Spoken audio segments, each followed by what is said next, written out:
C'est le temps de parole.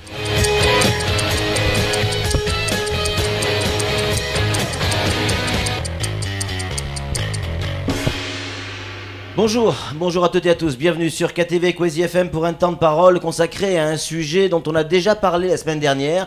Il était déjà en plateau, c'est les grands coachs qui nous prévenaient, qui nous disaient attention, si rien n'est fait, c'est la population qui va s'organiser. Hier, dimanche, du côté de la MJC de Msapéré, certaines personnes se sont effectivement organisées et ont décidé de monter 6 groupes de 20 personnes qui devront surveiller toute la zone, c'est-à-dire de Cavani à Doujani. Alors, France Mayotte titre milice civile créée. Peut-être que le mot est un peu fort, mais comment on peut appeler ça autrement, grand coach? Bonjour. Oui, bonjour Patrick. Ça reste, peut-être que le mot est un peu fort, mais ça reste une milice. Ça reste juste en gros un comité ou des comités, comme on peut l'appeler, des citoyens de Msapéré qui sont en train de s'organiser pour faire en sorte que le village de Msapéré devient un village vivable. Alors, il n'y a pas que Msapéré, hein, parce que ça va de Cavani jusqu'à Doujani. Ça va de Cavani jusqu'à Doujani. Ouais. Donc, en gros, l'importance de la réunion hier a fait que, pour une fois, on a vu que le village tout entier, ou le canton 2 tout entier, est tellement fatigué, personne n'arrive à dormir, personne n'arrive à garer sa voiture dans toute une tranquillité, et personne ne peut retirer des sous au crédit agricole, personne ne peut manger au restaurant Baobab.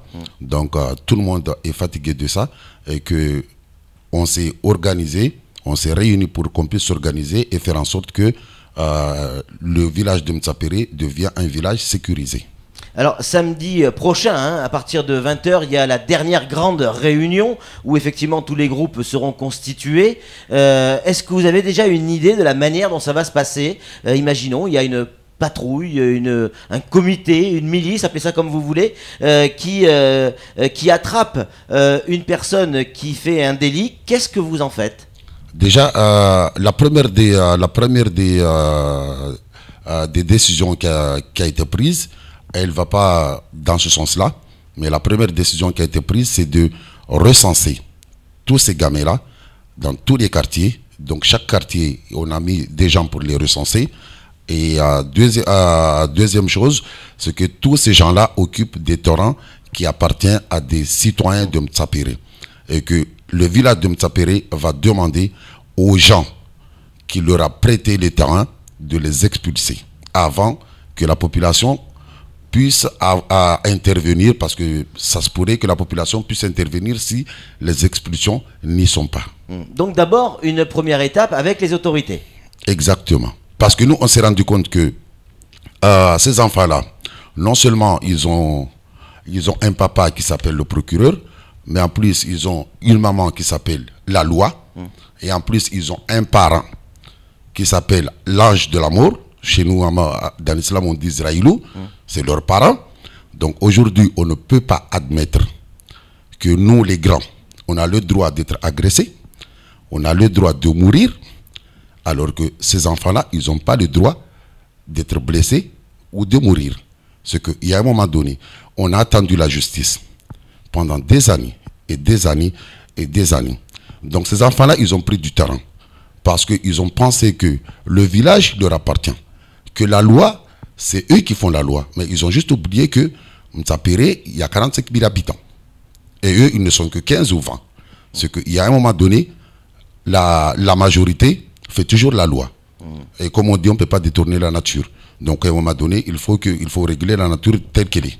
Pourquoi ne pas encore essayer de travailler avec les autorités, avec la police? Est-ce qu'il n'y a pas moyen, encore une fois, de tenter quelque chose d'autre avant d'arriver à ces patrouilles? 6 groupes de 20 personnes, ça fait du monde.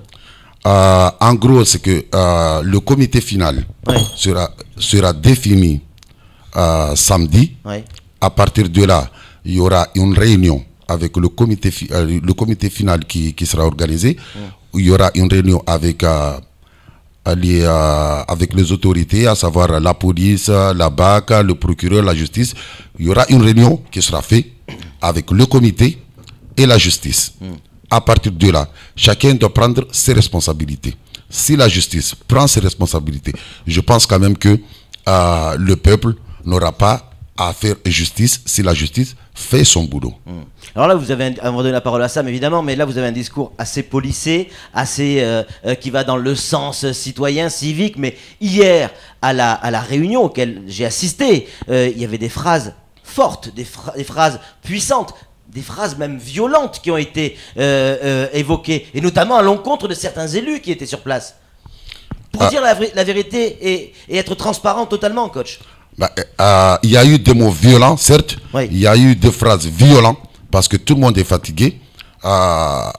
Nous, on a compris juste une chose, c'est que heureusement, et d'ailleurs heureusement pour nous, que nos élus ne peuvent pas tenir le même discours que nous, parce que là on serait inquiet quand même. Si on attend nos élus parler comme nous, là on serait inquiet.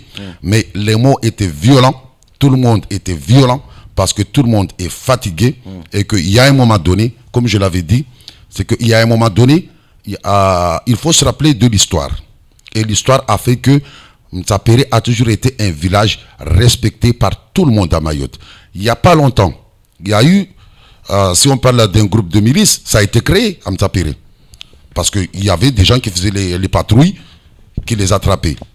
Parce que la justice ne faisait pas son boulot. Il y a un moment, on a eu un peu de tranquillité. Mais on s'est dit, peut-être que là, ils ont compris. Mais finalement, ils n'ont rien compris. Dès qu'on a lâché, eux, ils ont pris du terrain. Donc, à partir de là, la question, elle est très simple. Il y a deux justices. La justice de la loi, la justice du peuple. C'est que quand... Normalement, c'est la même. Hein. C'est pas la même. Parce que je peux juste faire une statistique idiot. Mayotte est plus petit que les Comores. Mayotte est plus petit que Madagascar. Mtsapéré est plus petit, mais vraiment plus petit que les deux que je viens de citer. Comment ça se fait que le taux de vol et de délinquance de Mtsapéré a dépassé les Comores et Madagascar? Qui peut accepter ça? Quel citoyen peut accepter de faire un prêt de 20 000 € pour acheter une voiture, qui se réveille le matin et qu'il voit sa voiture cassée? Comme ça, gratuitement, parce qu'ils n'ont rien à faire. Donc, c'est une question d'éducation. Et nous, on sait que c'est une question d'éducation. Chacun doit éduquer son enfant ou doit dégager du village. S'il ne peut pas éduquer son enfant, il dégage du village. Et il va où? Il se démerde pour aller vivre ailleurs. Samuel Baucher, le rédacteur en chef de France Matin, a une question à vous poser, grand coach. Le conseiller général de Mamoudzou II, donc de Mtsapéré, a déclaré sur les réseaux sociaux, donc il l'a écrit, OK pour les milices, aux armes citoyens. Qu'est-ce que ça vous inspire? Il a écrit aux armes citoyens, Zaidou Tavandaï. Parce que tout simplement, c'est que, comme je l'ai très bien dit, c'est que les citoyens, il y a la loi du peuple. Donc à partir de là, on ne peut pas dire que le peuple de Mtsapéré va faire de la violence. Il y aura une prévention. Parce que c'est ce qui est important. D'abord, la prévention. Et la prévention, elle va se faire par le biais de ces fameux comités créés qui vont passer, avertir leurs parents que là, à partir d'aujourd'hui, éduquez vos enfants, on arrête les bêtises. Si vous n'arrivez pas à garder vos enfants bien éduqués, vous dégagez du village. En gros, la première loi des citoyens, c'est celle-là. Mais comment vous allez les faire dégager? Par la force? On n'aura pas utilisé la force parce que les terrains qu'ils habitent, c'est des terrains dont les propriétaires, ce sont des Mtsapérois. Donc le village va convoquer. Non, mais si vous faites appel à la loi, il va falloir du temps pour les dégager. Regardez les Bangas qui sont sur des terrains qui appartiennent à des Mahorais, même s'ils vous appartiennent, vous voyez qu'il faut beaucoup de temps et encore pour les faire partir. Donc, je me rappelle que, encore une fois, quand on revient en arrière, le fameux groupe de milices qui a été créé avant, parce que c'était vraiment des gens qui intervenaient. Il y avait eu déjà des premières expulsions. Et c'était fait. Donc je ne vois pas aujourd'hui qui habite à Mtsapéré, qui met la zizanie à Mtsapéré, qui va rester à Mtsapéré et que le village de Mtsapéré ne peut pas l'expulser. C'est impossible. Il y aura des expulsions de certains parents qui n'accepteront pas ce que le village veut, à savoir vivre tout simplement dans le calme. ce mot milice fait peur. C'est vrai que ce mot milice fait peur. Il fait peur aux citoyens lambda, mais il fait peur aussi aux voleurs. Et vous en parliez en off hier lors de cette réunion. L'objectif aussi, c'est d'impressionner, de communiquer et de dire attention, faites attention, on se met en place. C'est quand on parle de la phase de prévention, là on est en phase de prévention. Et deuxième chose, on a eu certains moments qu'on a croisés entre-temps à droite à gauche, qui ont commencé à vouloir discuter de comment trouver une solution ensemble. Donc déjà, par le biais de la réunion d'hier, on peut dire que le peuple a repris le pouvoir. Parce que certains mamans se sont réveillés parce qu'ils savent que là, le village n'est plus d'accord. Donc déjà, première phase. Là, on n'est qu'en phase de prévention. Donc espérons que le dialogue entre le village de Mtsapere et ses enfants de procureur puisse rester dans le dialogue et que tout change dans le dialogue. Mais moi, je sais juste une chose. L'insertion avec un noir, ça ne marche pas. Parce que même l'histoire de l'esclavagiste nous a appris qu'un noir, il fallait qu'il soit fouetté pour travailler. C'est dur ce que vous dites là. C'est très dur ce que vous dites, coach. Mais c'est la réalité. Malheureusement, c'est la réalité. Et ça n'engage que vous. Ouais, ça n'engage que moi. Mais je sais tout simplement que l'insertion, c'est le fouet. À Madagascar, s'il n'y a pas de vol, c'est que l'insertion chez eux, t'es fouetté ou t'es tué. Au Comores, t'es fouetté ou t'es tué. En Afrique, l'insertion, c'est fouetté ou t'es tué. Oui, grand coach, mais ici on est en France. On n'est ni à Madagascar, ni aux Comores, ni en Afrique. Ici c'est la France et c'est les lois françaises qui nous régissent. Samuel Baucher. C'est un premier pas à Mtsapere. Apparemment, il y a une réunion samedi prochain pour que ça devienne interquartier, c'est-à-dire mobiliser tout Mamoudzou. C'est le travail du comité d'organisation qu'on est en train de mettre en place, à savoir travailler avec Cavani, Doujani, Mtsapere, Mamoudzou, parce que tout simplement, tous ces jeunes-là, ils mettent le bordel dans toute la commune, mais leur résidence, c'est à Mtsapere. Donc, ils résident à Mtsapere et le soir, ils sortent dans toute la commune pour mettre le bordel dans toute la commune. Donc, il faudrait que ce soit toute la commune qui se rassemble pour que ce soit toute la commune qui essaye de trouver une solution avec ces jeunes-là et qu'on puisse avoir une capitale tranquille, sécurisée et que chacun peut dormir chez lui en restant tranquille parce qu'il se sent en sécurité. Flo? Oui, une toute petite question pour être sûr de bien comprendre. D'abord, on est dans la prévention, vous discutez avec les gens, les propriétaires des terrains pour qu'ils expulsent ceux qui sont sur leur terrain. Si les gens ne bougent pas, ça va se traduire comment exactement dans les actes? Si les gens ne bougent pas du terrain? C'est une question qui a été déjà posée. Et moi, je peux vous dire juste une chose.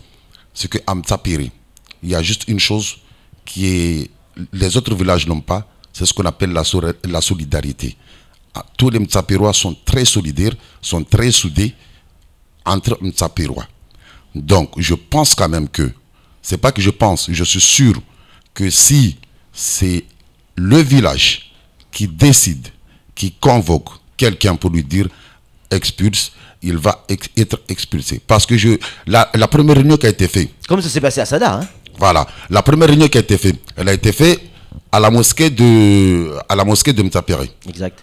En gros, ce sont les sages de Mtsapere qui avaient convoqué cette première réunion pour que on puisse déjà commencer à discuter. Mais comme on dit, eux, ils ont des enfants de 17, 16 ans, 15 ans, 13 ans qui font la loi. Mais ils ont oublié juste une chose. Nous aussi, on a des enfants qui ont 15 ans, 13 ans, 14 ans. Et qu'on peut dire à nos enfants, vous avez le même âge, les procureurs les protègent. Ben vous aussi, vous avez le même âge, le procureur peut vous protéger. Pourquoi pas? Ça peut être une idée. Oui. En tout cas, merci. Vous nous aviez prévenu, hein, quand vous étiez venu, de dire attention, on va vers ça. Aujourd'hui, c'est en cours de constitution. Samedi prochain, vous allez vous réunir, je crois, du côté de la place de Sapéré, la place centrale, je crois. Hein, voilà. Pour à 20h. À 20h. C'est à partir de 20h là où les milices vont se mettre en place, où les patrouilles vont se mettre en place pour partir ou pas encore? Non, déjà la réunion de samedi. C'est déjà dans un premier temps pour avoir le compte rendu des comités. C'est ça, de Cavani, de Toujani. Voilà, parce qu'il y a un travail déjà qui doit être mis en place, à savoir recenser ces enfants-là, savoir c'est qui leurs parents, ils habitent où. Et mettre la pression sur les parents. C'est le premier de travail à faire. Une fois qu'on a pu les identifier, à partir de là, il y aura une décision qui sera prise, à savoir une décision de prévention. Ça sera la première étape, prévenir leurs parents de ce que font leurs enfants, même si on sait que leurs parents sont au courant de ce que tous leurs enfants font, parce que quand ils vont voler, ils amènent le matériel chez eux avant de les vendre. Donc leurs mamans sont au courant. C'est qu'aujourd'hui, quand tu passes à la Somaco, tu vois les mamans qui vont juste à côté de la Somaco. Ils voient tout ce qui se passe sur la route. Sauf que quand la police arrive et leur demande, vous connaissez le gamin qui a fait ça? Les mamans disent quoi? Non, on ne le connaît pas. Et le lendemain, tu montes là-haut, tu vas te rendre compte qu'elle t'a dit, elle ne connaît pas, mais c'est son fils. Merci beaucoup, grand coach, d'être venu sur ce plateau et d'avoir parlé encore une fois clairement. C'est tout pour ce temps de parole. On va suivre ça de très très près, bien évidemment. Tout de suite, la suite de nos programmes.